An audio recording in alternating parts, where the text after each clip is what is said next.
Psychology କହିଥାଏ ମୁଖ୍ୟତଃ ବାହାରେ ଅତି ସ୍ମାର୍ଟ ହୋଇ ବୁଲୁଥିବା ମହିଳାମାନେ ଅଲଗା ଅଲଗା ପୁରୁଷମାନଙ୍କ ସହିତ ଶାରୀରିକ ସମ୍ପର୍କ ବନାଇବା ପାଇଁ ଅଧିକ ଇଚ୍ଛା ରଖିଥାନ୍ତି। ନମସ୍କାର ଦର୍ଶକ ବନ୍ଧୁ, ଓଡ଼ିଆ ରଙ୍ଗୀନ ଦୁନିଆ ଚ୍ୟାନେଲରେ ଆପଣମାନଙ୍କୁ ଅନେକ ଅନେକ ସ୍ୱାଗତ। ଆଜି ଆପଣମାନଙ୍କ ପାଇଁ ନେଇ ଆସିଛି ଏମିତି ଏକ ଭିଡ଼ିଓ ଯାହା ଆପଣମାନେ ଜାଣିନଥିବେ। ଯଦି ଦେଖିଥିବେ ଆମକୁ କମେଣ୍ଟ ମାଧ୍ୟମରେ ନିଶ୍ଚିତ ଭାବେ ଜଣାଇବେ। ତେବେ ଚାଲନ୍ତୁ ଫ୍ରେଣ୍ଡସ୍, ବିଳମ୍ବ ନକରି ଆଜିର ଭିଡ଼ିଓଟିକୁ ଆରମ୍ଭ କରିବା।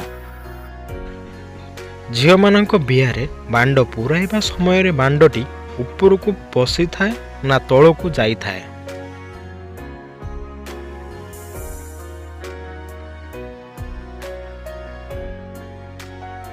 ଏହାର ଉତ୍ତର ହେଉଛି ଉପରକୁ ଯାଇଥାଏ। ଗେହିବାର ସବୁଠାରୁ ସହଜ ଓ ମଜା ଦେଉଥିବା ପୋଜିସନ କେଉଁଟା ଅଟେ?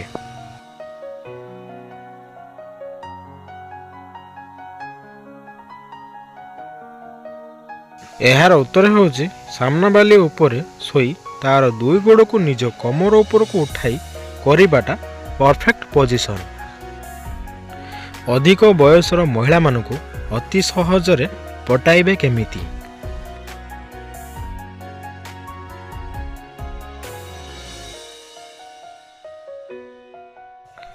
ଏହାର ଉତ୍ତର ହେଉଛି ସର୍ବପ୍ରଥମେ ଆପଣ ତାଙ୍କ ପାଖକୁ ଯାଇ ତାଙ୍କର ଭଲ ଓ ମନ୍ଦ ଖବର ନିଅନ୍ତୁ। କେଉଁ ଦେଶରେ 5G ଇଣ୍ଟରନେଟ୍ ବିଲକୁଲ ଫ୍ରି ଦିଆଯାଇଥାଏ?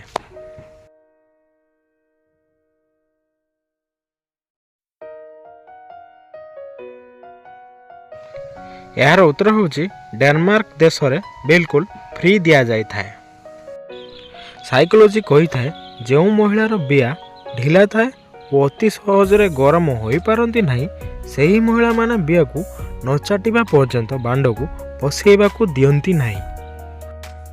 ସାଇକୋଲୋଜି କହିଥାଏ ଯେଉଁ ଝିଅ ଆପଣଙ୍କୁ ସବୁବେଳେ ଟଙ୍କା ଦେଇଥାଏ ଓ ସବୁ ବିପଦରୁ ବଞ୍ଚାଇଥାଏ, ତେବେ ବୁଝିଯାଆନ୍ତୁ କି ସେ ଆପଣଙ୍କୁ ବହୁତ ଭଲ ପାଉଛନ୍ତି, କାରଣ ଝିଅମାନେ ନିଜ ଟଙ୍କା କେବେ ବି କାହାକୁ ଦିଅନ୍ତି ନାହିଁ। ମନୋବିଜ୍ଞାନ ଅନୁସାରେ ଭଲ ପାଉଥିବା ଲୋକମାନଙ୍କର ସ୍ମରଣ ଶକ୍ତି ସବୁଠାରୁ ଅଧିକ ମଜବୁତ ହୋଇଥାଏ।